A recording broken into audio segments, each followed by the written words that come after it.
Hi friends, welcome to our channel దేవా properties. Friends, ఇప్పుడు మనం వచ్చేసి ఈస్ట్ ఫేసింగ్ 36-50 సైజులో 200 గజాల ఓపెన్ ప్లాట్ సేల్కు తీసుకొచ్చాము. లొకేషన్ చూసుకుంటే నాదర్గుల్ విలేజ్, సరూనగర్ మండల్, రంగారెడ్డి డిస్టిక్ వస్తుంది.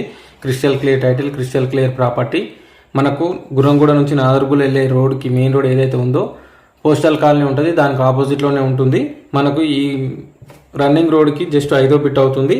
ఫ్రంట్లో 30 ఫీట్ రోడ్ అవైలబుల్గా ఉంది. నియర్ స్ఫూర్తి కాలేజ్ దగ్గరలో ఉంటుంది. పర్ స్క్వేర్ యార్డ్ ప్రైస్ వచ్చేసి 15,000 చెప్తున్నారు. స్లైస్లీ నెగోషియబుల్ ఉంటుంది. ఎవరైనా ఇంట్రెస్టెడ్ సీరియస్ జెన్యున్ బయర్స్ ఉంటే స్క్రీన్ మీద కనిపిస్తున్న నెంబర్కి కాంటాక్ట్ చేయండి. ఆ ప్రీకాస్టింగ్ పక్కల ఆనుకొని ఉన్న బిట్టే ఇప్పుడు మనం తీసుకొచ్చిన బిట్టు 200 గజాలు. ఇంట్రెస్ట్ ఉన్న వాళ్ళు మాత్రమే కాంటాక్ట్ చేయండి. టైంపాస్ కాల్స్ చేసి వాళ్ళు ఇగ్నోర్ చేయండి. అలాగే వీడియో కనుక మీకు నచ్చితే వీడియోని లైక్ చేయండి, షేర్ చేయండి, కామెంట్ చేయండి, సపోర్ట్ చేయండి. అలాగే మన ఛానల్ని సబ్స్క్రైబ్ చేసుకుని వాళ్ళు సబ్స్క్రైబ్ చేసుకొని గంట సింబల్ కూడా యాక్టివేట్ చేసుకోండి. ఓకేనా? Thank you for watching this video friends.